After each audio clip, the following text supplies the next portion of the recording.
All right, this one is going to be a much longer video because this is where we're actually going to construct it, and we're going to talk about substrate. So substrate is a very hotly contested thing in the Pinguicula world. So this is just what I use. You don't even have to use this kind. I mean, just look for something that lava rocks, horticultural lava rocks. Let's see what else have I got this time. This is what I got last time. But yeah, it's just lava rock. It's right here. Ugh, camera refocusing. Little porous guys. And another thing that I use, akadama clay. Anything that you use, you have to make sure that it does not have any fertilizers in it. It doesn't have any organic material, like nothing rotting. We're going to talk about fertilization later, but for right now, you don't want to use anything that has any real nutrients in it. Now, I'm going to turn around and contradict myself because this is my heavy lifter right here. This is what the vast majority of my plants grow in because we're going to use a top dressing of this. This is flue ball stratum. And we'll also talk about, we'll talk about that when we're talking about fertilizing. But this stuff is fantastic. Pings, freaking love it. Take all this stuff off the table, and since we're going to stick with this bowl, I know that I want my rock to sit about there. So that's how much space we need to fill underneath, about yay much. So akadama clay is really good for retaining moisture, so we're going to put a little layer of that in the bottom.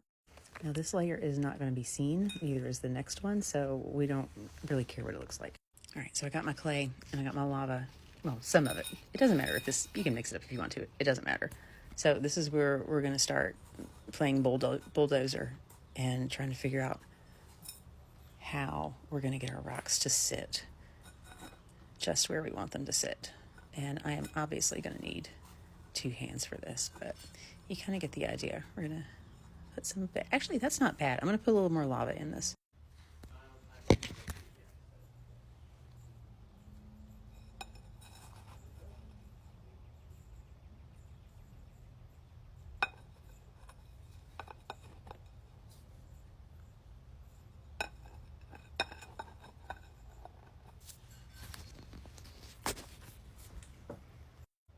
All right, so I got these 2 pieces kind of nestled in here.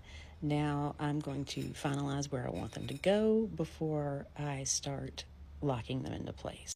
All right, so part of what you want to look at before you start finalizing everything, think about how much light you're going to have. Where's the light going to be coming from? Is it going to be coming from over here?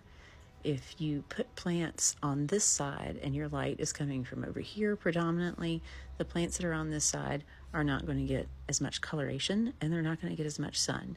So try to think of just where you want this to be oriented in space, and then kind of think about your plants and their conditions.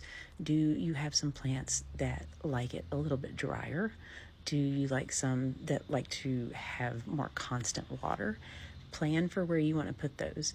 I really like this lichen here, so I'm going to try to keep some of it. I mean, if it gets constantly baked by sun, it's obviously going to die. So I'm not really going to take that into consideration, honestly. If it dies, it dies. I'll scrape it off and then I'll plant over top of it. But my plants that are over here are going to, since I have grow lights that come from above, my plants that are over here are going to get lots and lots of light. Anything that I put over here might not quite get so much because of this overhang. And we look at the back and decide, okay, what are we going to do with this real estate back here? This has some really great planting crevices. Like, you can put a lot, here's the focusing thing, you can put a lot of stuff in here and plant it and stuff some moss or some stratum in there, something that's going to hold water until your plants get established. This has got, you can hang some, like maybe some of the guys that like to hang down, you could root those right up here, like maybe some laxifolia, because they like to hang downwards. That would look really great right here, kind of coming off. So just think about what you got. Look at your plants that you've got. I am blessed to have a variety to choose from. You may have 4 or 5 different plants. You might only have one. And we're also going to talk in an addendum at the end. I'm going to do another video on doing single rocks, like small containers with single rocks for one plant. But for right now, we're going to work on this guy. All right, so now that we've decided what we're going to do, we're going to plant at the top, we're going to plant the back here, maybe some laxifolia hanging over there, and now we're going to start looking at the negative space.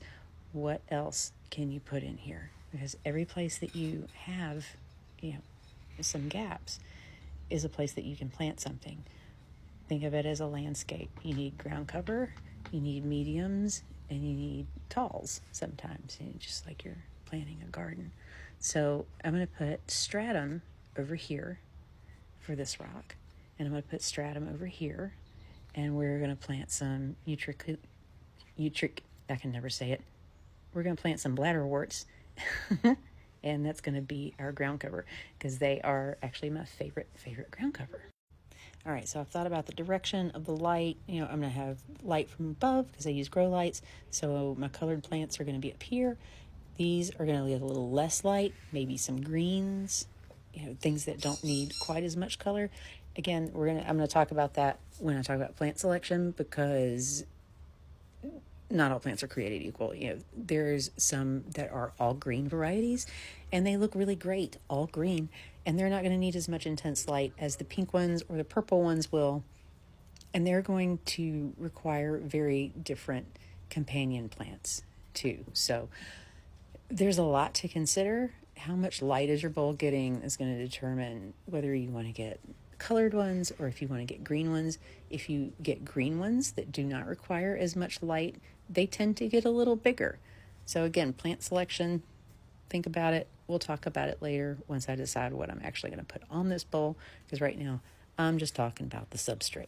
So now that I know that this is pretty much where they're going to go, I'm going to leave room for about this much stratum. What is that? Maybe a half an inch.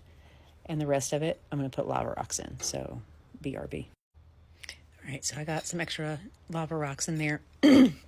Now, if you did not want to use stratum, that's fine. You might have a utricularia that likes more peat moss conditions, like this guy. This is a utricularia calicifida. I can never say the names correctly. This one likes peat moss. It also likes stratum just fine. It's got some in there that kind of rolled off of here, but it really kind of likes peat moss and long fibrous sphagnum. So that's what I put in here. I also want to try to encourage a little bit more as far as like springtails and things to move in here. So I wanted to use something a little bit boggier. Pretty much all of my rocks use stratum as a top substrate because everything loves it, everything roots in it. Utricularias, again, are my favorite ground cover. I keep saying that because they fill in really nice. Sometimes you will have to power wash your stuff. It's algae. It comes with the territory. Anyway, here are some examples. This is a this is a bismicata right here. It's a tiny little bladderwort. Over here we have Minutissima. This is a tiny one. This is, I can't remember, Dichotoma. And these are Sandersone. And these are really stinking cute because they look like little bunny ears. So eventually when it starts to really fill out, it's going to start to drape over the sides of your containers. So keep that in mind. These little guys won't. They form more of a carpet. But these are very drapey, and I really love how they hang once they start really getting established. So that's going to be your ground covers. Other options that you have are mosses. Mosses are going to move in whether you want them or not. They are here to aggravate you. Just get used to it. But if you can crowd them out first by using things like bladderworts, then they won't have as much room to get a foothold. All right, we got the stratum in, and I am almost out of time, so I want to hit on something really, really quickly. Remember to leave yourself a watering hole. That is one spot where you can pour in water unobstructed, even if you get a little plant growth.